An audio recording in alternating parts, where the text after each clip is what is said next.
Debut novel है। I am a first time writer और ये फिक्शनल नावल है जो वात्सायन की ज़िंदगी पर मैंने बेस किया है।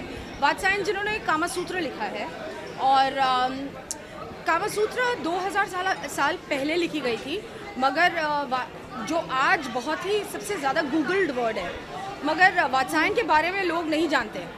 ये नहीं जानते कि कौन थे वो, कहाँ पैदा हुए, उनका मोटिवेशन क्या था कामासूत्र लिखने का। तो ये सब सवाल जो मेरे मन में उठे जब मैंने काफ़ी इन पर रिसर्च किया, तो मुझे लगा कि किसी ने आज तक की कहानी नहीं लिखी है एक ऐसे आदमी के ऊपर जिसने प्यार, मोहब्बत, सेक्स के बारे में लोगों को सिखाया है कि how they should live their life. तो यही सोच के एज ए राइटर मेरे लिए ये कैनवस बहुत बड़ा था।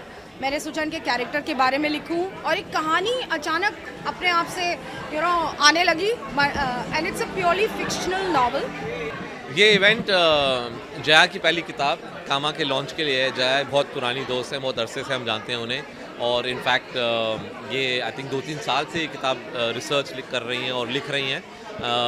मेरे फिल्म सेट पे भी आके मनाली में जब हम शूट कर रहे थे उन्होंने काफ़ी टाइम वहाँ बिताया था और डिस्कस करती थी किताब के बारे में, एंड फाइनली आज ये लॉन्च हुई है, and that's why we are here. बहुत अच्छी दोस्त है मेरी, बहुत सालों से मैं जानता हूँ उनको, और एक बहुत ही इवॉल्व्ड ह्यूमन बीइंग है वो as a person.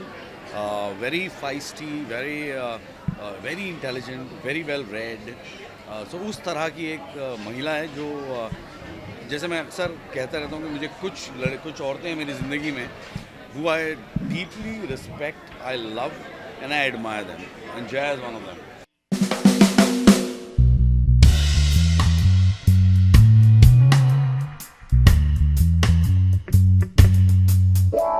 Saying that, जो किताब थी आई थिंक जब जया लिख रही थी तो उसके पहले जब उसने कुछ चैप्टर्स ख़त्म किए थे तो मुझे मेरे लिए भेजा था कि अर्शद पढ़ के देखो तुमको क्या लगता है, and I read it and I found it very bold.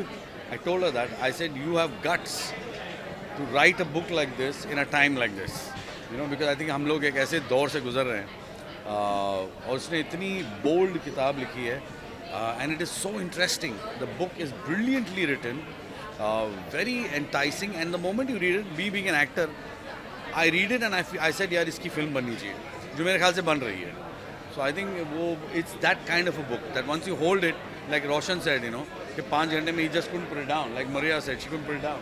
तो वो है, that's the quality of this book. It's a saga. It's a brilliantly written book. Vatsayan जो है वो एक हिजड़े का बेटा है मेरी किताब में, जिसको उस हिजड़े रमन्ना ने अडॉप्ट किया है, और कैसे वो उसको पाल पोस के गांव-गांव दौड़ के, बिकॉज उस समय ऐसे था कि अगर तुम हिजड़े के बेटे हो तो हम तुम्हें हिजड़ा बना देंगे। तो कैसे वो अपने बच्चे को बचाने के चक्कर में बनारस पहुंचती है, और जहां वो बड़ा होता है एक कोर्टिजन्स पैलेस में, जो राजा की जितनी रखेले हैं उनके बीच में बड़ा होता है वो। तो ऑब्वियसली उसका एक्सपोजर औरतों की तरफ और सेक्स की तरफ बहुत पहले से होता है, पर मोर देन सेक्स जो फिलॉसफी है, जो प्यार और ज़िंदगी, मतलब देखिए बहुत उस समय के ज्ञानी लोग बाहर ट्रैवल करते थे, माउंट कैलाश पे बैठ के अपना पेनेंस करते थे, पर Vatsyayan actually travelled within himself ढूंढने के लिए कि ज़िंदगी का असली मूल क्या है। तो इस किताब में फिलॉसफी भी है और फिक्शन भी है। एक खासियत ये है कि आई थिंक एक बहुत ही इंटरेस्टिंग ब्लेंड है। ये fact, as I said, half mythology, half fiction, half fact, और एक बहुत ही इंटरेस्टिंग पीरियड उन्होंने क्रिएट किया है, एक बहुत ही इंटरेस्टिंग वर्ल्ड क्रिएट किया है। एज अ फिल्म मेकर जब मैं पढ़ता हूँ तो मुझे एक बहुत ये विजुअल मीडियम में आने का आई थिंक इसका बहुत ही स्कोप है, क्योंकि जिस तरीके से जया लिखती हैं एक पूरा वर्ल्ड आपके दिमाग में क्रिएट हो जाता है। जिस किस्म के कैरेक्टर्स जया ने लिखे हैं वो ऑलरेडी इन प्लेस हैं, स्क्रीन प्ले के लिए तैयार हैं। जया मेरी फ्रेंड है, मुझे पता था जया एक किताब लिख रही हैं, बातों बातों में she is mentioned it a few times, और अब जबकि कुछ हफ्ते पहले मुझे ये मैसेज आया कि आपको मेरे बुक लॉन्च के लिए आना है, I was very very happy. The book is not just seen completion, it's found a great publisher, and मैं तो आज ही शुरू करूँगी। I am going to start reading it today.